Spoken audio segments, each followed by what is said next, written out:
Hello everyone, আজকে আমাদের fitness challenge 2025 day 5। আজ সকালে ঘুম থেকে উঠেই আমি প্ল্যান করলাম যে বিটরুট জুস খাই। তো তার জন্য তো একটা বিটরুট, সাথে একটু হলুদ, কাঁচা হলুদ আর আদা নিয়ে মিক্সারে ব্লেন্ড করে তার জুসটা বের করে নিয়েছিলাম। এর প্রচুর হেলথ বেনিফিটস রয়েছে। ডেইলি বেসিসে খাওয়ার দরকার নেই, উইকলি একদিন খেলেই হবে। এটাকে বিভিন্নভাবে বানানো যেতে পারে, আপনারা গাজর বা অ্যাপেল অ্যাড করেও করতে পারেন। এটা আমি এমনি সিম্পলি রেখেছিলাম। তারপর আজকে বানিয়েছিলাম একটা চটজলদি and healthy breakfast, oats omelette.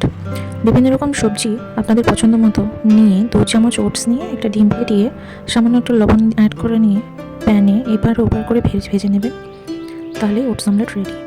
এটা আপনি যে কোনো ধরনের চাটনির সাথে সার্ভ করতে পারেন। আমি তেঁতুলের চাটনির সাথে সার্ভ করেছিলাম। আর এর সাথে চা না হলে তো হয়ই না, শীতকাল, এখন চা ছাড়া দিন চলেই না, তাই 1 কাপ দুধ চাও বানিয়ে নিয়েছিলাম।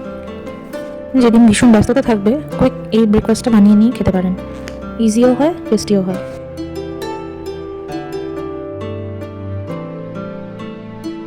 দুপুরে লাঞ্চে ছিল রুটি, সাথে বাটা মাছের পোস্ত, পেঁয়াজকলি আলু ভাজা, একটা মিক্স সবজি আর শাক ভাজা। আমি রুটি 60-40 রেশিওতে বানাই। কেমন? রাগির আটা 60% নেই আর নর্মাল আটা 40% নিয়ে মিক্স করে নিয়ে বানাই। বিকেলে হালকা খিদে ছিল, তাই 1 কাপ গরম দুধ খেয়ে নিয়েছি। রাতে ডিনারে ছিল ভেজ ডাল, সাথে মাটন আর পাঁপড় ভাজা। আজ এই অবধি, দেখা হচ্ছে কাল। Bye bye.